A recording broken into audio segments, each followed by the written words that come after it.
Downplayed his business ties to Russia, but a fascinating new piece of journalism tracks 3 decades of Russian money connected to Trump properties.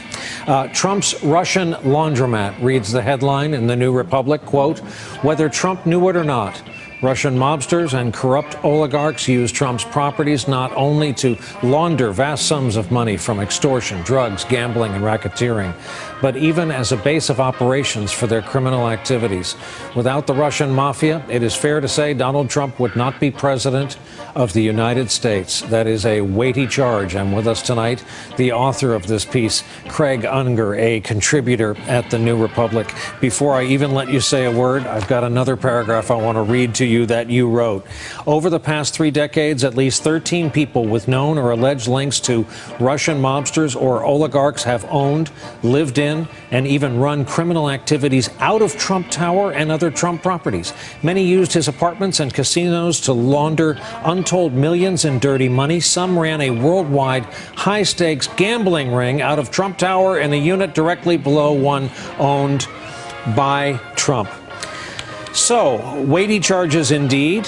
When I ask you, when I meet you on the street, the basic question, what is it about Trump and the Russians? Which may be even harder to answer. How do you answer?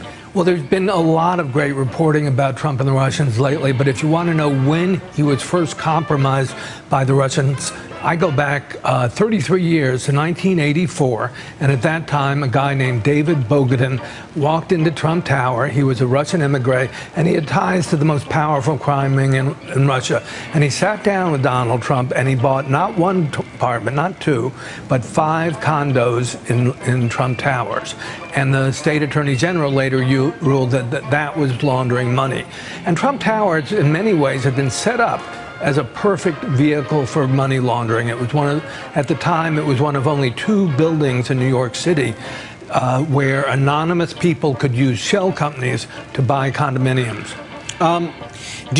Is there a quid versus a pro quo? I mean, with Trump having been accused of being so transactional, is there a long debt, this reason to bend over backwards to show Russia and Putin the benefit of the doubt? What's the active extortion, compromise threat that you allege that you found? Well, I think in the early days, it was probably simply a matter of money laundering. The Russian mafia got their money laundered, and Trump sold a lot of condos and presumably didn't ask questions. But things changed dramatically around 2002.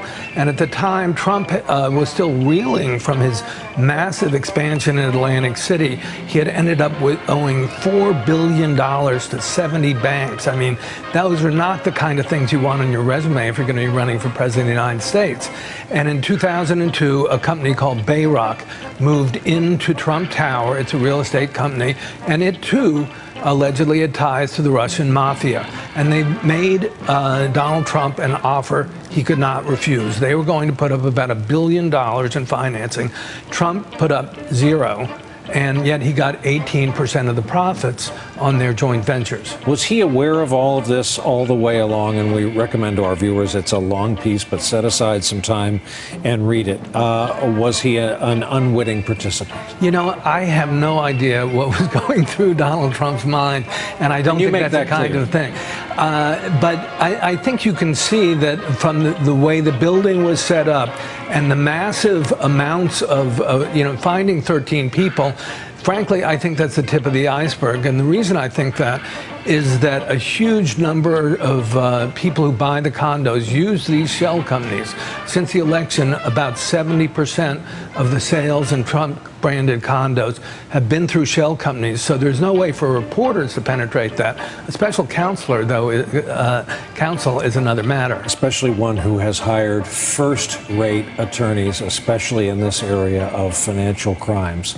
Again, an exhaustive piece. We recommend everyone read it, meet your own conclusions. As President Trump has